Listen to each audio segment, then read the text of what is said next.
नमस्कार दोस्तों। आज हम लोग न्यू एनसीईआरटी क्लास 7 सब्जेक्ट है सिविक्स, अध्याय है 5, लेसन 5 और टॉपिक है ये औरतों ने बदली दुनिया। टॉपिक क्या है?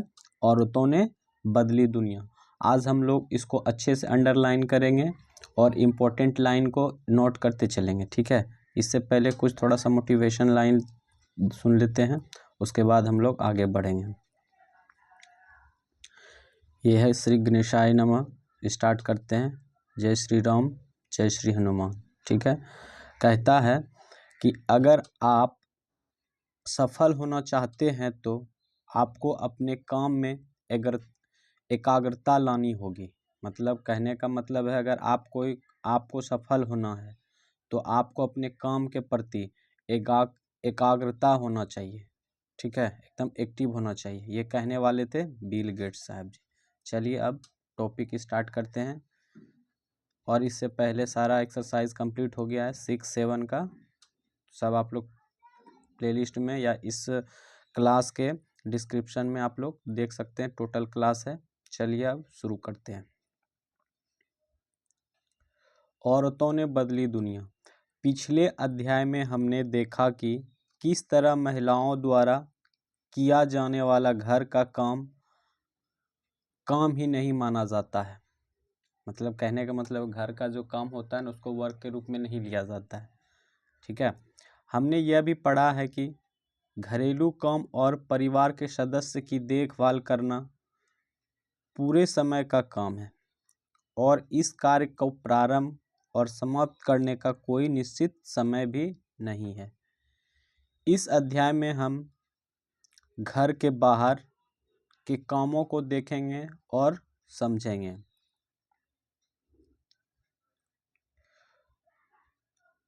कि कैसे कुछ व्यवसाय महिलाओं की अपेक्षा पुरुषों के लिए अधिक उपयुक्त समझे जाते हैं। हम यह भी ज्ञात करेंगे कि समानता प्राप्त करने के लिए स्त्रियों ने कैसे संघर्ष किए। पहले भी और आज भी शिक्षा प्राप्त करना एक ऐसा तरीका है जिससे महिलाओं के लिए नए अवसर निर्मित किए जा सकते हैं। साथ ही इस अध्याय में हम हाल के वर्षों में महिलाओं आंदोलनों द्वारा भेदभाव की चुनौती देने के लिए जाने वाले विभिन्न प्रकार के प्रयत्नों के बारे में संक्षेप में जानेंगे।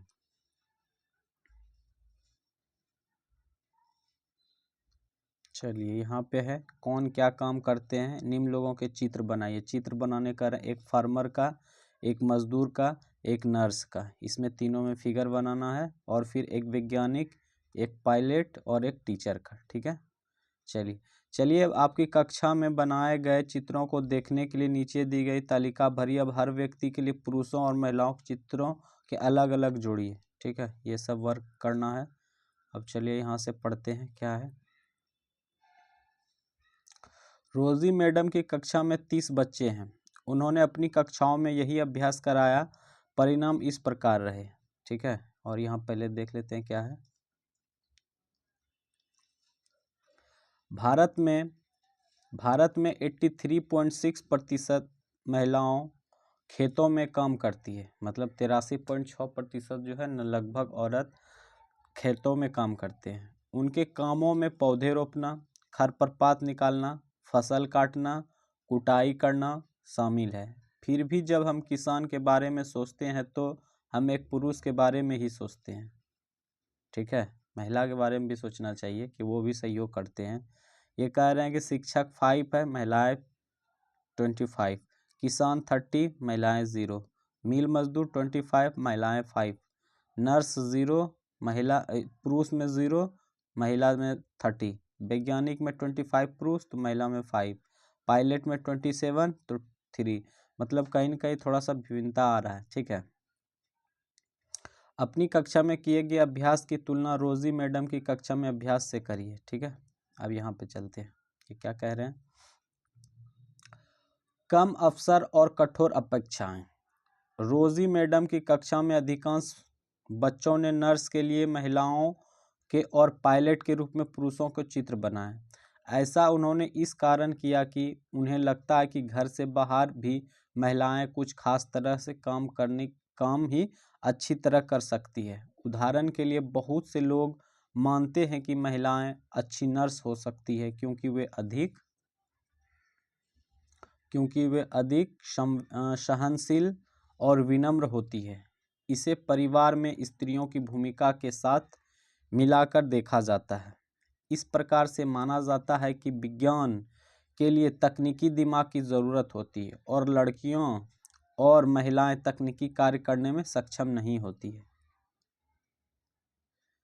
अनेक लोग इस प्रकार की रूढ़िवादी धारणाओं में विश्वास करते हैं, इसलिए बहुत सी लड़कियों को डॉक्टर व इंजीनियर बनने के लिए अध्ययन करने और प्रशिक्षण लेने के लिए वह सहयोग नहीं मिल पाता है जो लड़कों को मिल जाता है। अधिकांश परिवारों में स्कूली शिक्षा पूरी हो जाने के बाद लड़कियों को इस बात के लिए प्रेरित किया जाता है कि वे शादी को अपने जीवन का मुख्य लक्ष्य मान लें।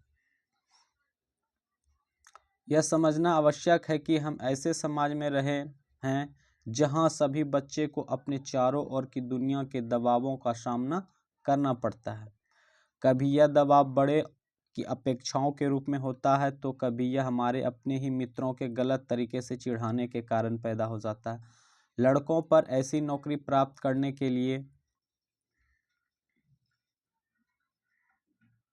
दबाव होता है। चलिए, रूढ़िवादी को तोड़ा है, इसको, ये महिला है, चलिए इसको पढ़ते हैं।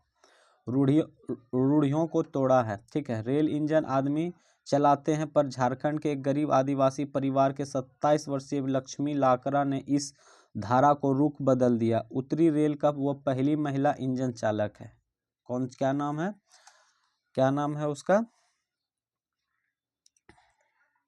लाकरा, लक्ष्मी लाकरा ने इस रुख बदल दिया। जो कि कोई ने कहता था कि औरत, महिला जो है, लड़की, ये पुरुष वाला काम कर सकता है, थोड़ा टेक्निकल काम कर सकता है, तो ये अपना रिकॉर्ड तोड़ दिए, ठीक है।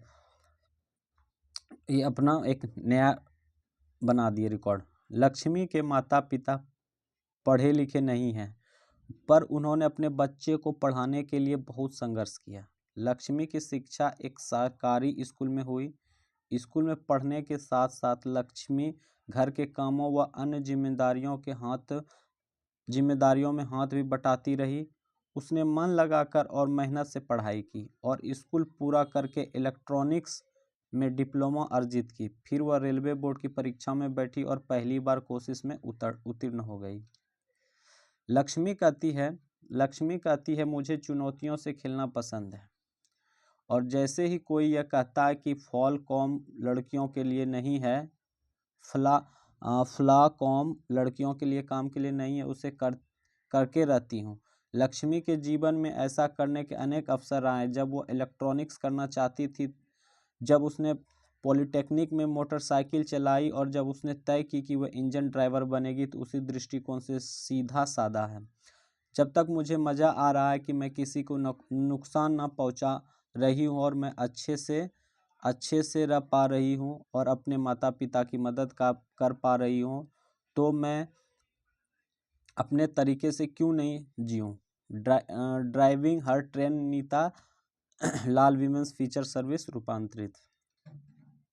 यह है एक लड़की है जो कि रेलवे का इंजन चलाती हुई, ड्राइविंग करते हुए नजर आ रहा है।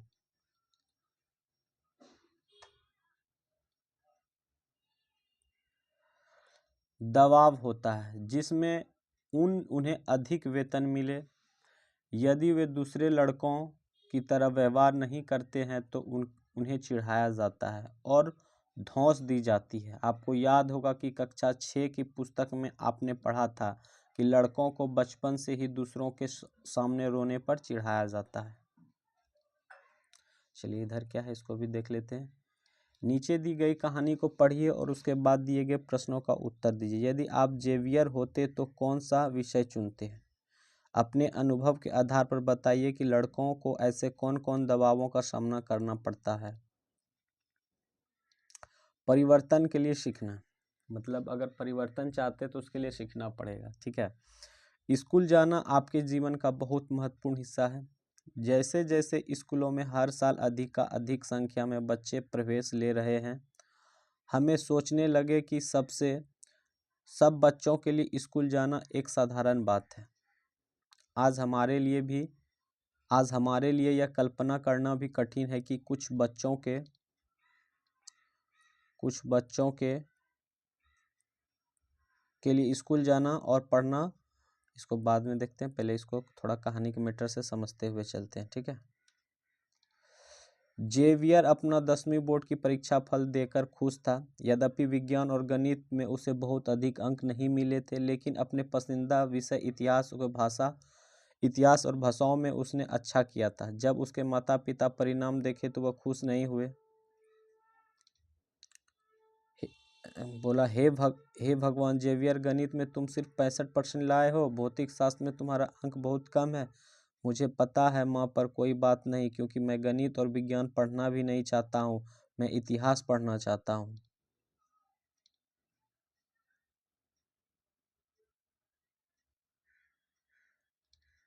तुम इतिहास क्यों पढ़ना चाहते हो? अपने भविष्य के बारे में सोचो, तुम्हें एक अच्छी नौकरी प्राप्त करनी है। इतिहास से क्या मदद मिलेगी? इसमें कोई भविष्य नहीं है। पर मुझे गणित और विज्ञान अच्छा नहीं लगता।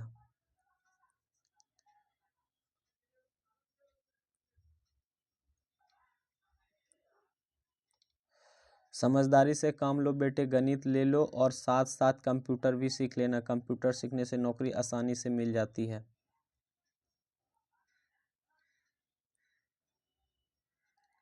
इसके बाद क्या है? के लिए स्कूल जाना और पढ़ना पहुंच के बाहर की बात या अनुचित बात भी मानी जा सकती है, परंतु अतीत में लिखना और पढ़ना कुछ लोग ही जानते थे। अधिकांश बच्चे वही काम सीखते थे जो उनके परिवार में होता था या उनके बुजुर्ग करते थे। लड़कियों की स्थिति और भी खराब थी। उन्हें उन समाजों में जहां लड़कों को पढ़ना लिखना सिखाया जाता था, तो लड़कियों को अक्षर तक सीखने की अनुमति नहीं थी। यहाँ तक कि उनके परिवार में जो भी कुम्हारी, बुनकरी, वस्त्र बुनना और हस्तकला सिखाई जाती थी, वे धारणा थी कि लड़कियों और औरतों का काम केवल सहायक करने तक ही सीमित है। उदाहरण के लिए, कुम्हार के व्यवसाय में स्त्रियों मिट्टी एकत्रित करती थी और बर्तन बनाने के लिए उसे तैयार करती थी। चूंकि वे चाक नहीं चलाती थी, इसलिए उन्हें कुम्हार नहीं माना जाता था। 19वीं शताब्दी में लगभग 200 वर्ष पूर्व शिक्षा के बारे में कई नए विचारों ने जन्म लिया। विद्यालय अधिक प्रचलन में आ गए और वे समाज जिन्होंने स्वयं कभी पढ़ना लिखना नहीं सीखा था, अपने बच्चों को स्कूल भेजने लगे। तब भी लड़कियों की शिक्षा को लेकर बहुत विरोध हुआ। इसके बावजूद बहुत सी स्त्रियों और पुरुषों ने बालिकाओं के लिए स्कूल खोलने के प्रयत्न किए। स्त्रियों पढ़ना लिखना सीखने के लिए संघर्ष किया। आइए हम राज सुंदरी देवी 1800 से 1890 के अनुभव पढ़ दें, जो 200 वर्ष पूर्व पश्चिमी बंगाल में पैदा हुई थी। 60 वर्ष की अवस्था में उन्होंने बांग्ला भाषा में अपनी आत्मकथा लिखी। उनकी पुस्तक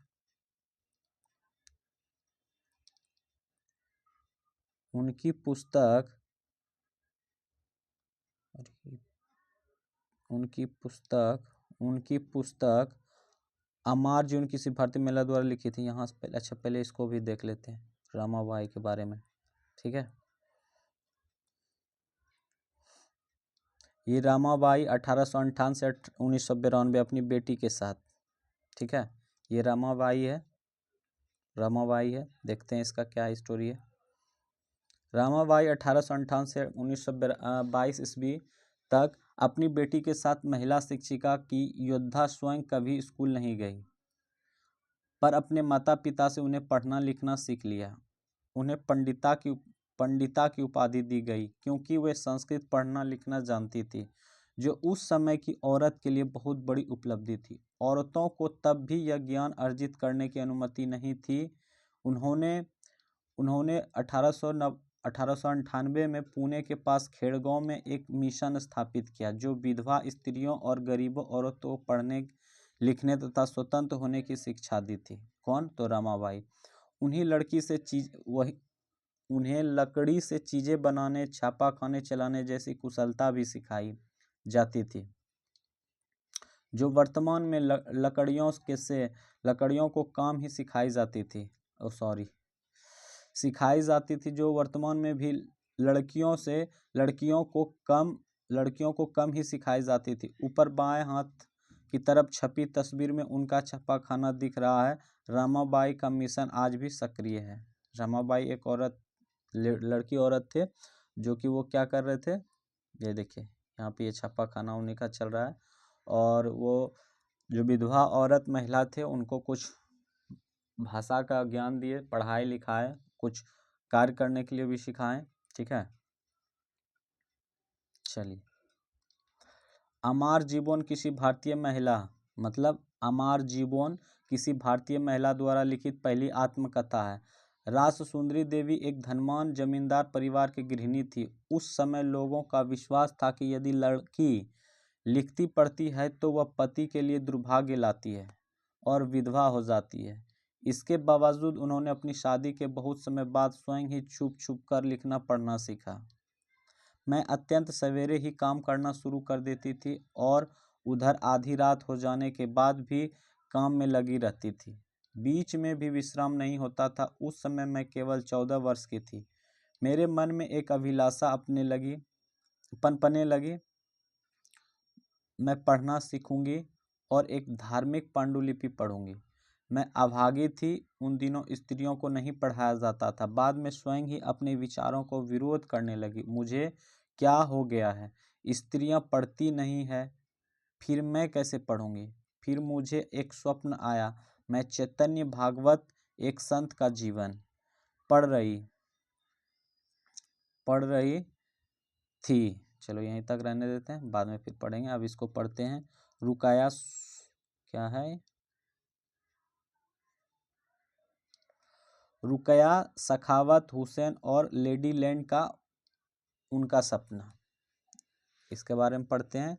रुकाया सखावत हुसैन और लेडी लैंड का उनका सपना, इसके बारे में हम लोग थोड़ा सा पढ़ते हैं। रुकया सखावत हुसैन 1880 से 1932 के एक धनी परिवार में पैदा हुई थी, जिसके पास बहुत जमीन थी। यद्यपि उन्हें उर्दू पढ़ना और लिखना आता था, परंतु उन्हें बांग्ला अंग्रेजी सीखने से रोका गया। उस समय अंग्रेजी को ऐसी भाषा के रूप में देखा जाता था जो लड़कियों के सामने न विचार रखती थी, जिन्हें लोग लड़कियों के लिए ठीक नहीं मानते थे। इसलिए अंग्रेजी अधिकतर लड़कों को ही पढ़ाई जाती थी। रुकया ने अपने बड़े भाई और बहन के सहयोग से बांग्ला और अंग्रेजी पढ़ना और लिखना सीखा।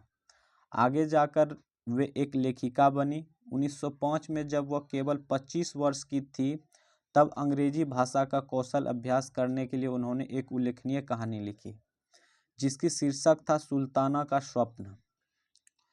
कहानी में सुल्ताना नामक एक स्त्री की कल्पना की गई थी, जो लेडी लैंड के नाम की एक जगह पहुंची है। लेडी लैंड एक ऐसा स्थान है जहां पर स्त्रियों को पढ़ने का काम करने और आविष्कार करने की स्वतंत्रता थी। इस कहानी में महिलाएं बादलों से होने वाली वर्षा को रोकने का उपाय खोजती है और हवाई कारें चलाती है। लेडी लैंड में पुरुषों की आक्रामक बिंदुओं और युद्ध के अन्य अस्त्र शस्त्र स्त्रियों की बौद्धिक शक्ति से हरा दिए जाते हैं और पुरुष एक अलग थलग स्थान में भेज दिए जाते हैं। सुल्ताना लेडी लैंड में अपनी बहन सराह के साथ यात्रा पर जाती है। तभी उसकी आंख खुल जाती है और उसे पता चलता है कि वह तो केवल स्वप्न देख रही थी। जैसा कि आपने देखा कि रुकया सखावत हुसैन उस समय स्त्रियों के हवाई जहाज और कारें चलाने का स्वप्न देख रही थी, जब लड़कियों को स्कूल तक जाने की अनुमति नहीं थी। इस तरह से शिक्षा ने रुकया का जीवन बदल दिया। रुकया केवल स्वयं शिक्षित होकर संतुष्ट नहीं हुई, उनकी शिक्षा ने उन्हें स्वप्न देखने और लिखने की ही शक्ति नहीं दी, वरन उससे भी अधिक करने की शक्ति दी। 1910 में उन्होंने कोलकाता में लड़कियों के लिए एक स्कूल खोले, जो आज भी कार्य कर रहा है।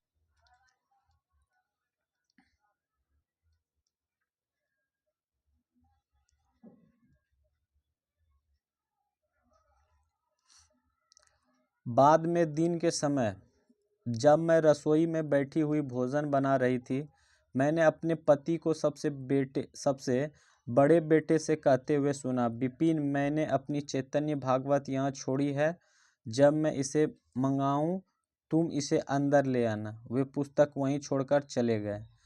जब पुस्तक अंदर रख दी गई, मैंने चुपके से उसका एक पन्ना निकाल लिया और सावधानी से उसे छुपा दिया।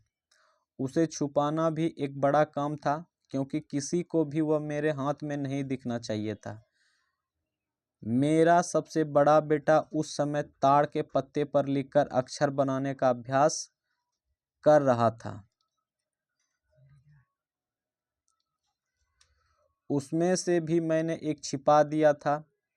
जब मौका मिलता तो मैं जाती और उसे पन्ने के अक्षरों को मिलान अपने याद किए गए अक्षरों से करती। मैंने उन शब्दों को भी मिलान करने की कोशिश की जो मैं दिन भर में सुनती रहती थी। अत्यधिक जतन और कोशिशों से एक लंबे समय के बाद मैं पढ़ना सीख सकी। रामसुंदरी देवी के अक्षर ज्ञान ने उन्हें चैतन्य भागवत पढ़ने का अवसर दिया। स्वयं अपने लेखन से उन्होंने संसार को उस समय की स्त्रियों के जीवन के बारे में जानने का अवसर दिया। रामसुंदरी देवी ने अपने दैनिक जीवन के अनुभवों का विस्तार से लिखा। ऐसी भी दिन होते थे जब उन्हें दिन भर में क्षण भर की विश्राम नहीं मिलता था। इतना समय भी नहीं कि वह जरा बैठकर कुछ खा ही ले।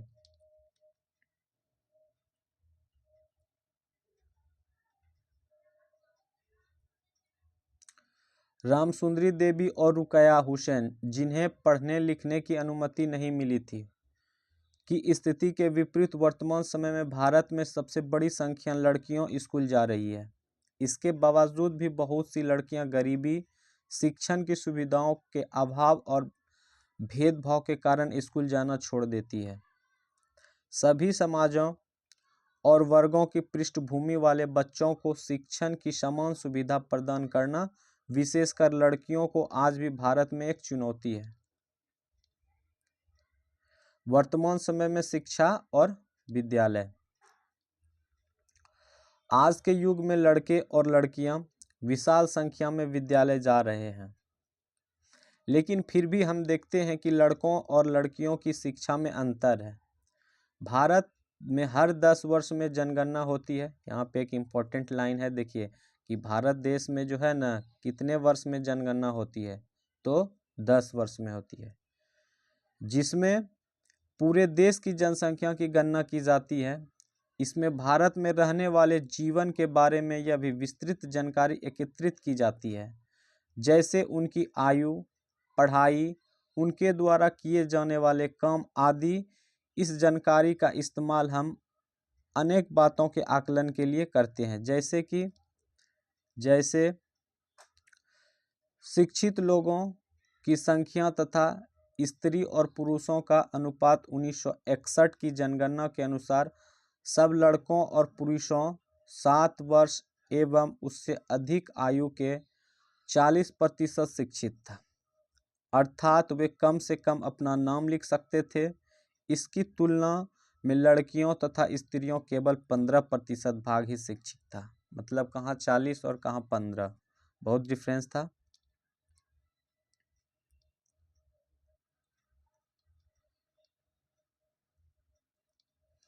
(2011) की जनगणना के अनुसार 2011 की जनगणना के अनुसार लड़कों व पुरुषों की यह संख्या बढ़कर 82% हो गई। मतलब पुरुष की जनसंख्या लिटरेसी रेट जो था वो कितना हो गया, 82%, और शिक्षित लड़कियों और तथा स्त्रियों की संख्या 65% रह गया।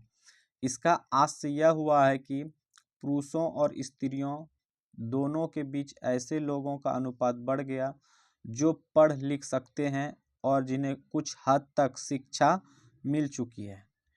लेकिन जैसा कि आप देख सकते हैं, अब भी स्त्रियों की तुलना में पुरुषों को प्रतिशत अधिक है। इनके बीच अंतर अभी भी समाप्त नहीं हुआ है। मतलब दोनों के बीच में डिफरेंस है। लड़कों और पुरुषों के मतलब शिक्षा के क्षेत्र में 82% है और महिलाओं और लड़कियों के बीच में कितना है 65%। नीचे दी गई तालिका में विभिन्न वर्गों के उन लड़कों और लड़कियों का प्रतिशत दर्शाया गया है जो बीच में ही विद्यालय छोड़ देते हैं। अनुसूचित जाति जिसको एससी कहते हैं और अनुसूचित जनजाति जिसको एसटी कहते हैं कि लड़के और लड़कियां इनमें शामिल है। एससी और एसटी जो है कि स्कूल बीच बीच में ही छोड़ देते हैं, मतलब स्कूल में क्या होता है ड्रॉप आउट हो जाता है। चलिए इसको थोड़ा सा देखते हैं।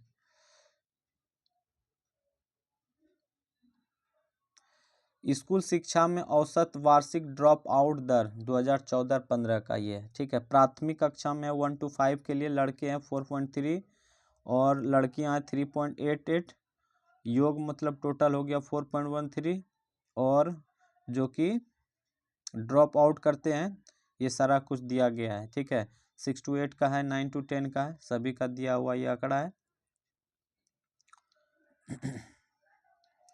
संभवतः अपने ऊपर दी गई तालिका में इस बात पर ध्यान दिया होगा कि सब लड़कियों की श्रेणी की तुलना में अनुसूचित जाति और अनुसूचित जनजाति की लड़कियों की स्कूल छोड़ने की दर अधिक है। इसका अर्थ यह हुआ है कि दलित व आदिवासी पृष्ठभूमि की लड़कियों के स्कूल में रहने की संभावना कम रहती है। वर्ष 2011 की जनगणना से यह भी पता चलता है कि अनुसूचित जाति और अनुसूचित जनजाति मतलब एससी और एसटी की लड़कियों की अपेक्षा मुस्लिम लड़कियों की प्राथमिक शिक्षा पूरी करने में संभावना और भी कम रहती है।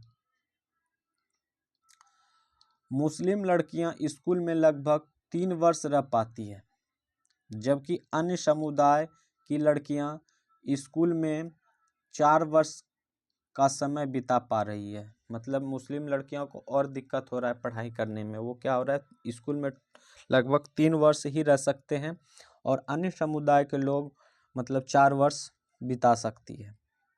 दलित आदिवासी और मुस्लिम वर्ग के बच्चों के स्कूल छोड़ देने के अनेक कारण हैं। देश के अनेक भागों में विशेषकर ग्रामीण और गरीब क्षेत्र में नियमित रूप से पढ़ाने के लिए न उचित स्कूल है ना ही शिक्षक, ठीक है। पहले इसको देख लेते हैं यहाँ पे क्या है। उच्च प्राथमिक स्तर पर कितने बच्चे स्कूल छोड़ देते हैं? शिक्षा के किस स्तर पर आपको सर्वाधिक बच्चे स्कूल छोड़ते हुए दिखाई देते हैं? आपके विचार में अन्य सभी वर्गों की तुलना में आदिवासी लड़के लड़कियों की विद्यालय छोड़ने की दर अधिक क्यों है? नहीं स्कूल है नहीं शिक्षक। यदि विद्यालय घर के पास न हो तो लाने जाने के लिए किसी साधन जैसे बस या वैन आदि की व्यवस्था न हो तो अभिभावक लड़कियों को स्कूल नहीं भेजना चाहते हैं। कुछ परिवार अत्यंत निर्धन होते हैं और अपने सब बच्चों को पढ़ाने का खर्चा नहीं उठा पाते हैं। ऐसी स्थिति में लड़कों को प्राथमिकता मिल सकती है कि वो बहुत से बच्चे इसलिए भी स्कूल छोड़ देते हैं कि क्योंकि उनके साथ उनके शिक्षक और सहपाठी भेदभाव करते हैं। मतलब बहुत तरह का समस्या आ जाता है। बेटी बचाओ बेटी पढ़ाओ ये अभियान कब शुरू हुआ था? तो ये अभियान 2014 में शुरू हुआ था। बेटी बचाओ बेटी पढ़ाओ अभियान के बारे में पता करें, ठीक है। कब हुआ था बेटी बचाओ बेटी पढ़ाओ? तो 2014 में, ठीक है। प्राथमिक कक्षा में स्कूल छोड़ देने वाले बच्चों के आंकड़े का ऊपर दी गई तालिका में से लेकर दंडारेख के रूप में दर्शाई गई है। तो 2 आंकड़ों आपके लिए दंडारेख के रूप में प्रदर्शित किया गया है। यहाँ क्या है लड़कों और लड़कियाँ, सभी लड़के 4.36 4% और अनुसूचित जनजाति लड़के 7.2%, ठीक है। और यहाँ पे प्रतिशत में रूप में है। चलिए अब पढ़ते हैं महिला आंदोलन। अभी है चैप्टर महिला आंदोलन के बारे में पढ़ते हैं हम लोग, ठीक है।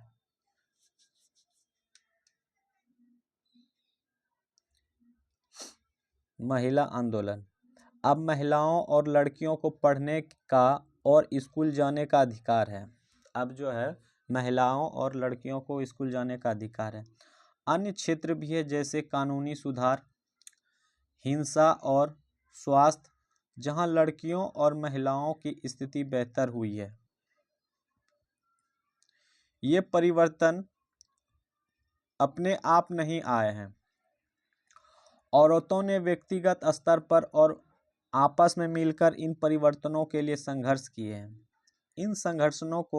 इन संघर्षों को महिला आंदोलन कहा जाता है। मतलब बहुत सारी महिला जो है इनके खिलाफ, शिक्षा खिलाफ, जो कि बहुत सारे मुस्लिम, अनुसूचित जाति, अनुसूचित जनजाति के पढ़ाई के क्षेत्र में बहुत तरह का भेदभाव किया जा रहा था, उसके लिए महिला ने बहुत सारे कदम संघर्ष किए, आंदोलन किए। देश के विभिन्न भागों में कई औरतों और कई महिला संगठन इस आंदोलन के हिस्से हैं। कई पुरुष भी महिला आंदोलन का समर्थन करते हैं। इस आंदोलन में जुटे लोगों की मेहनत, निष्ठा और उनकी विशेषताएं इसे एक बहुत ही जीवंत आंदोलन बनाती है। इसमें चेतना जागृत करने, भेदभाव का मुकाबला करने और न्याय हासिल करने के लिए भिन्न भिन्न रणनीतियों का उपयोग किया गया है। इनकी कुछ झलकियां आप यहां देख सकते हैं। देखिए कैसे औरतों ने बदली दुनिया, और यहाँ पे औरत ने आंदोलन प्रकट किया एकजुट होके। चलिए अभियान क्या है इसको देखते हैं। भेदभाव और हिंसा के विरोध में अभियान चलाना महिला आंदोलन का एक महत्वपूर्ण हिस्सा है। मतलब कहीं पे अगर भेदभाव हो रहा है या हिंसा हो रहा है, उसके प्रति महिलाओं ने क्या किया, एक आंदोलन चलाया। ठीक है। अभियानों के फलस्वरूप नए कानून भी बने हैं। सन 2006 में एक कानून बना है जिससे घर के अंदर शारीरिक और मानसिक हिंसा का भोग रही औरतों को कानून सुरक्षा दी जा सके। इसी तरह महिला आंदोलन के अभियानों के कारण 1997 में सर्वोच्च न्यायालय ने कार्य स्थान पर और शैक्षणिक स्थानों में महिलाओं के साथ होने वाली यौन प्रताड़ना से उन्हें सुरक्षा प्रदान करने के लिए दिशा निर्देश जारी किए। कब? तो 1997 में। एक और उदाहरण देखें तो 1980 के दशक में देश भर में महिला संगठनों ने दहेज हत्याओं के खिलाफ आवाज उठाई। मतलब दहेज के कारण महिला को मार दिया जाता था, तो 1980 में भी इसका देश भर में महिला ने इसका आवाज उठाया।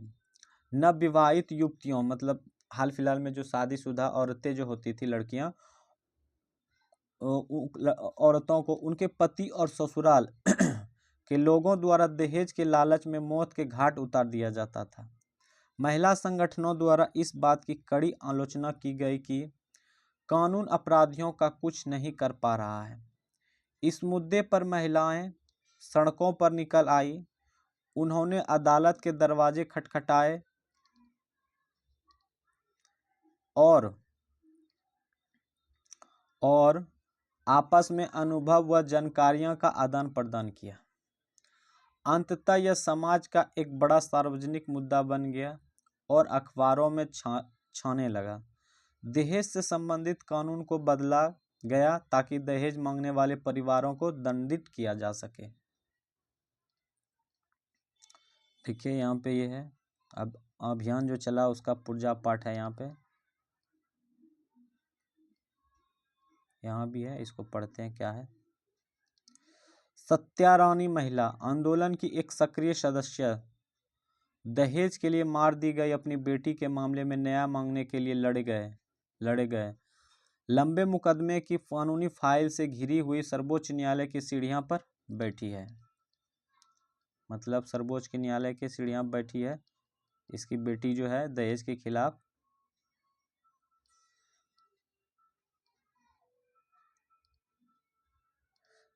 खिलाफ इसको मारा गया था, उसी के लिए ये न्यायालय के में आए थे। चलिए, जागरूकता बढ़ाना औरतों के अधिकारों के संबंधों में समाज में जागरूकता बढ़ाना भी महिला आंदोलन का एक प्रमुख कार्य है। गीतों, नुक्कड़ नाटकों व जनसभाओं के माध्यम से वह अपने संदेश लोगों के बीच पहुंचाता था। मतलब आकर्षित करने के लिए कुछ कुछ तो करना पड़ता था कि जो कि पब्लिक का ध्यान हमारे तरफ आकर्षित हो। ठीक है, चलिए विरोध करना।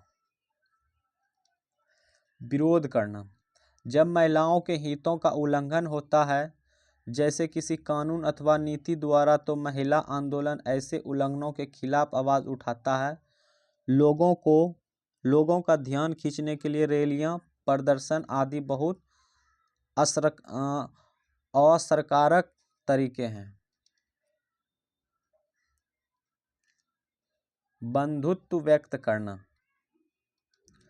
बंधुत्व व्यक्त करना, न्याय के अन्य मुद्दों व औरतों के साथ बंधुत्व व्यक्त करना भी महिला आंदोलन का ही हिस्सा है।